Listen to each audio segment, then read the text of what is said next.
so many murmuring about their imperfections and their failures and their addictions and their shortcomings.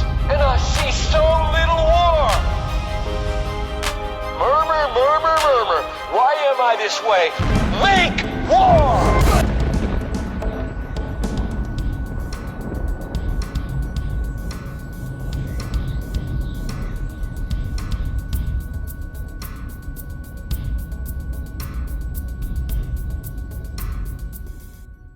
Welcome back to Roy on Rescue, everybody. I'm Roy Shaw. I'm here with Grand Rapids Brazilian Jiu-Jitsu professor and owner Clint Crabtree. He has given me the opportunity to talk to him after hearing a story about how he was diagnosed with diabetes and has actually developed a plan that is helping him even baffle physicians on how he's keeping his sugar levels in check, how he's managing his health. And unlike most diabetics who are constantly on a roller coaster of ups and downs, Clint Crabtree keeps a nice stable blood sugar, and fortunately for us, he's going to tell us some of that information and help us understand this better. Clint, thank you so much. I really appreciate you taking the time out of your busy schedule. I'm glad to be here. And sharing this story. Well, when I was a young kid, about 5 or 6 years old, my dad kind of noticed I wasn't real athletic, not a lot of coordination. So he started reading a lot of books about what sports would lead to a lot of coordination and athleticism. And he found this sport called wrestling that it deals with a lot of coordination, hand-eye coordination, hand-foot coordination, balance, strength, leverages, and just overall body fitness. So he found a program in the next city over that was dealing with little kids in wrestling and got me involved in it, and I took off. I loved it. Started wrestling, asking my dad to go more and more, and my dad was a real driven guy. That's kind of where I get it from. He ended up starting a kids wrestling program in Battle Creek, Harper Creek wrestling kids wrestling federation. My dad actually started that so I could have a place in my own hometown to wrestle, and then I loved it, kept wrestling every day I could. My dad built a gym in the basement, so when in the summertime when the kids didn't have a wrestling program, I could go in my basement and do some wrestling, and my dad really pushed me at it, and I was a little bit of a natural at it, but more so I worked hard at it, and that led to a lot of accomplishments later on in my life. So, like I said, I started wrestling and had some real good success with it coming up through grade school and junior high and high school. And then when I graduated high school, I wanted to find something to do. I didn't feel like I was really ready to tackle college, so I, using that drive I had, I joined the military and stayed in the military for 6 years and went to Desert Storm and felt a lot of success for that. And when I got into police work, I found right away that people like to hurt police officers. And being a smaller guy, I wanted to find something to do, to be able to stay in shape, use that drive I had found in wrestling, and kind of capitalize on wrestling, because that's all I really had known growing up, and as far as athleticism. So then a friend of mine told me about a guy locally teaching Brazilian Jiu-Jitsu. Well, I had seen Brazilian Jiu-Jitsu on the UFC in Hoist Gracie, so I thought, well, that might be kind of nice, and I went to my first class, and it's just been a love affair of mine that's lasted now for 15 years every day. I've traveled all over the world, as far as Brazil, to train in Brazil, all kinds of tournaments, California, North Carolina, Michigan, all over the Midwest, and just trying to spread what I found with Jiu-Jitsu as far as a challenge, the feeling of success, and the idea that you can do something to get in shape and maybe save your own life, which that ended up happening to me. So, it didn't stop with Brazilian Jiu-Jitsu, did it? No, it didn't.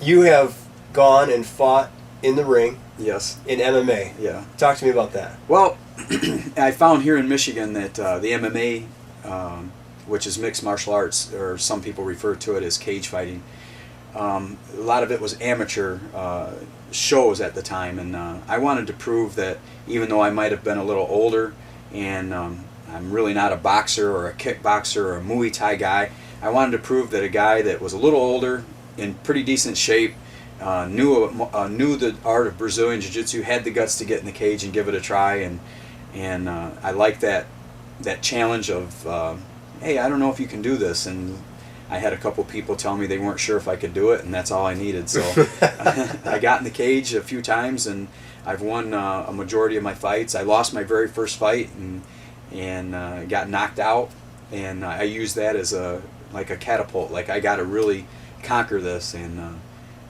so I got back in the cage and have won all my fights since, and now I'm the 135-pound Lansing Capital Cage Fight champion. So it's a thing that follows me through my life. Somebody says, hey, here's a challenge, here's something I don't believe you can do, and I try to tackle it and wrestle it and submit it and try to just prove to people that doesn't have to be the end. You can just keep on going. Diabetes, and a lot of professionals around diabetes, I think, say the same thing. If it isn't the disease itself saying, I got you, I'm going to control your life, it's sometimes healthcare professionals who say, it's a disease you're going to have to live with, you're not going to feel well, you're not going to get better, let's manage it. I can remember several times doctors, I would ask them questions, I don't feel good here, or my stomach's upset here, or I'm having headaches, or I can't sleep. Whatever it was that I was asking my doctor about, so many times, Roy, they would just tell me, you have to get used to it, you're diabetic, that's just the way it is. Just live with it. Just live with it, just get used to it. You're diabetic, that's never going to change. And I refused to accept it. I just said, no, I can't believe that I have to live with this kind of headache the rest of my life, or I can't believe I have to live with the cramps the rest of my life, or this upset stomach the rest of my life. And so that's what led me, like you're saying, that's what led me to trying to find a different way other than just going to my doctor and saying I don't feel good, and them saying, well, you're right, you don't feel good, you're diabetic. Next question. And I said, no, I'm not going to do that. And so that's where we are. That fateful time where you're working as a police officer and you're really starting to feel low. Looking back, I've been trained as a police officer to recognize people that are diabetic, like in a car accident and all these things, but I was ignorant to what diabetes really did to you, or Sure. If it started affecting me, for a bunch of reasons, you just don't think you're the guy that's going to be diabetic, especially at 42 years old. Right. I've been healthy my whole life. But what happened was, looking back, I had went to Brazil to train jiu-jitsu with some friends of mine. And while I was there, I remember I just didn't feel right. I real tired a lot, real weak, drinking a lot of water. At the time, I just played it off that, well, I'm in Brazil, I'm in South America, I'm just near the equator, I've never been this close to the equator. So there's a lot of excuses for why I'm feeling the way I did. Well, we came back from Brazil, and that feeling just kept sticking around. And it started getting worse. I worked third shift, which is 9 p.m. to 7 a.m., and I would come to work, again, really bad headaches, cramps during the day when I'm trying to sleep, the creepy crawly legs. Got to the point where I'm driving around in the middle of the night, and I'm going from gas station to gas station just looking for things to drink, looking for things to eat. And I started noticing that I'm looking for sugar to eat. Well, I don't eat sugar.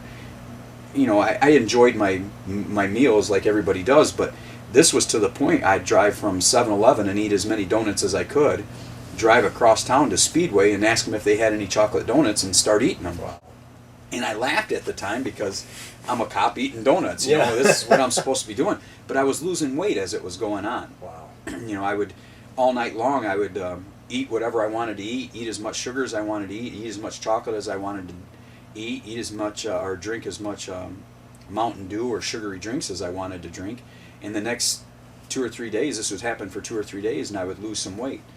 And it just got to the feeling that I wasn't feeling, I actually thought I was dying. So one day I called my doctor up and told him I felt like I was dying, and he told me to come in right away. And so I got there totally expecting him to say, we're going to have to do some sort of test, it's not as bad as you think, etc., etc. And he walked through the door, and before he even examined me, he just said, you're diabetic. And I remember looking at him and, no, I'm not diabetic, you got to do some tests on me, doc. And he told me he could smell the ketones. And at the time, I just thought, okay, give me a pill, give me a shot, let's fix this, and I'm out of here. Riot, I said everybody riot. Tell them if they won't, gon' try it. I mean, make war, everybody fight it. Done with them secrets, yep, I ain't keeping quiet. They say this won't hurt me. I go to the hospital, tell them who I am, and it was like a bomb went off. People running everywhere. I mean, at one point I looked around and asked people, like, what's going on? And next thing I know, 2 or 3 doctors coming out, nurses with a gurney. Come on, we thought you had passed out somewhere. And I'm asking them, what are you doing? What's going on? I was really ignorant to what was happening to me and what the next steps in the process were. And went in, they put an IV in me. They had mentioned, I remember them mentioning some stuff like we have to bring your blood sugar down, but we have to do it real slow. If we do it too fast, you could slip into cardiac arrest, you could slip into coma, all these things. And it's like a baseball bat hitting you in the head. You're trying to understand what they're saying, but I'm looking at them like, what do you mean cardiac arrest? That isn't me. Mm-hmm. What do you mean going to coma? That isn't me. That's some other guy that you have me confused with. That's not me. I had mentioned, my wife was there with me at the time, and I had mentioned to her, hey, I think I'm about to pass out. And she initially thought I was joking. I remember saying that 2 or 3 more times, you know, I think I'm going to pass out. And then I finally passed out. She obviously called for the nurses. They came in and got me, and I had slipped into a coma because they had brought my blood sugar down. But all they could tell was that my blood sugar was at 750. It could have been higher. Well, they're looking back, they think my blood sugar was higher, and they brought it down a little too quick, and I slipped into a coma. I woke up probably a day and a half later. I was in ICU. They got all these monitors, and the doctor, I remember waking up, and the doctor comes in, you know, real good friend of mine, so we could have good heart-to-heart talks. And he mentions to me that I'm glad you're back, and you know, I'm asking what's going on, and he's explaining stuff to me, and it's starting to sink in. Okay, I remember studying this as a police officer to help people, and then I remember him telling me, if it hadn't have been for being in shape, if it hadn't have been for jiu-jitsu, if it hadn't have been for you being somewhat stubborn and being healthy, we don't know if we could have brought you back from coma. But at the same time, I don't know if your blood sugars would have gotten this high for us to be in this situation. So it was a double-edged sword. Being in good shape allowed my blood sugar to get really high, but being in good shape also allowed me to come back out of coma. And again, you know, this is West Michigan, a little smaller town I lived in, so the doctor probably hasn't dealt with a lot of diabetes like in, you know, some bigger cities. But he had mentioned to me that when I slipped into a coma, knowing how high my blood sugars were, that he just wasn't sure if I was going to make it back out. And I'd made a decision right then. A couple other things happened when the nurses brought me my meals and stuff, but I had made a decision right there that I was going to find a way to conquer diabetes. I wasn't going to let this, I wasn't going to be the guy that needed to go to the hospital because of a massive heart attack. I wasn't going to be the guy that went blind. I wasn't going to be the guy that needed to have my hands or my feet amputated. I wanted to live healthy for numerous reasons, whether it's my family, my kids, general life, or just prove to people we could do it. But I took it as like everything else, like my dad had done to me when I was a little kid. Hey, I heard this kid was a really good wrestler. I don't know if you can beat him, which I took as a challenge. This was the same thing. I don't know what this is going to do to you. I don't know if you're going to be blind. I don't know if you can wrestle again. I don't know if you can ever fight in the cage. I don't know if you can do jiu-jitsu anymore. And rather than accept that, I just looked at it like, well, I'm going to do the things that, I'm going to do whatever it takes to see if I can prove you wrong. And maybe you're right, maybe you're wrong, but we're going to find out.